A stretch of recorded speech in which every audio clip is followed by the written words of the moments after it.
basically week 1. This week I dug into the first module. I'm almost done. I still have some reading to do. And what came up for me this week is really focusing on figuring out what my baseline is, as far as like, how does my body feel? Where am I at right now with my movement? How easy or how hard is it to tap in and figure out how I'm feeling? Because obviously that's the hard part for me, right? So it's not easy. And one of the suggested practices in the yoga teacher training that I'm doing is journaling, to use to tap in and check in on your physical, mental, emotional, spiritual body, as often as feels right. So some people that might be daily, some people it might be weekly. I think for me the best cadence will be a few times a week, especially when I'm doing a physical practice. I like to do a debrief when I'm done and just talk about like what came up, what felt good, what didn't feel good. Usually when I'm done doing a practice, my response is, oh my God, that felt amazing. Remember this feeling so that next time you don't want to do it, you will, because you remember how good you feel. When I'm practicing regularly, I can really notice the shifts in my body as I get more flexible, more comfortable, more range of motion. And I really enjoy that. So I want to be documenting that. Obviously, I'll document it here a little bit, but here's for the bigger questions for me, the day-to-day stuff I want to put in my journal, and I want to be able to look back and say like, wow, at this point, this was really hard for me, tapping in, like really getting present with my body. I think I'll be able to tell like what I'm writing now versus 6 months from now. Is it easy to drop in? Is it harder to drop in? I certainly hope it's not harder. But yeah, so picking up that journaling practice, really digging in and seeing what it feels like to tap in and focus on that, and documenting what that process looks like.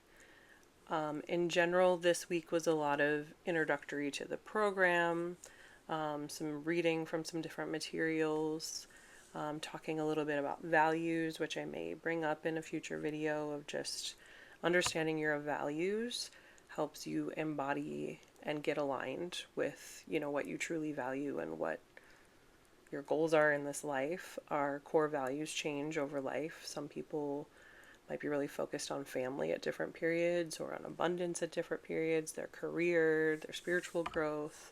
So your core values are going to change depending on what you're going through. And taking the time to really figure out what they are, I think helps making decisions easier, help deciding where you're headed, what path you want to take. If you know what your core values are, all of that comes together in a way that for me I know is more clear.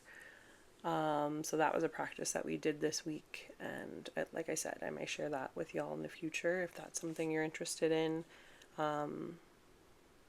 It's just good to do periodically throughout your life to sort of understand where you're at and how to focus on where you're going. So again, this week is really focused on where I'm currently at, and like I said, tapping in is still hard. Taking moments to take deep breaths and really quiet my mind and tune into my body are important. Have I done it as much as I would like to? No. I know it's helpful, and I know it's something that helps me get through all the daily stresses and all the things that I have going on, but it still can be challenging to feel like I can make the time to do it. And it's one of those things, it's like, I know I need help, but I don't have time to get the help that I need or show someone how to help me. But from the outside looking in, we're always like, okay, but this would be so much easier if you did take the time to let someone help you. Like, slow down to speed up. That's something that I've learned in my corporate life too. Like, slow down, take a breather, build the foundation right, and then you can take off sprinting. In this practice, I don't want to take off sprinting.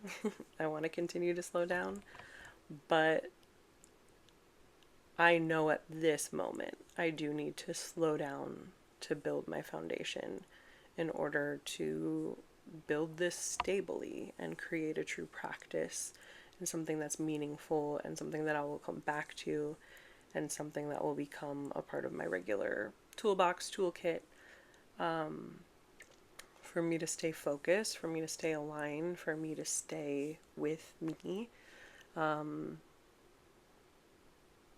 the most important thing in my life, and I think that should be true for most people. Obviously, like children, spouses, parents, siblings, friends are all really wonderful things, but if we're not taking care of ourselves, we can't take care of them either. If we don't know who we are, how are we showing up for other people, and how can we expect other people to show up for us? So taking the time to slow down, taking the time to tune in, taking the time to really be with yourself, I think can truly be the thing that helps you become you in a way that you can sustain and help other people the most. So even if you're someone who lives for supporting others, supporting yourself first is going to make that work so much easier and more enjoyable. That's what I learned this week. I hope to see you back next week. I don't know what's on the tap for that. I haven't dug into Module 2 yet, and who knows what'll come up week over week. It may be something related to the yoga teacher training, or it may just be something in life that I'm tuned into now because I'm being more conscious of being in my body. But yeah, again, I'm Eve Embodied, and I hope you'll join me on this journey. Thanks for being here.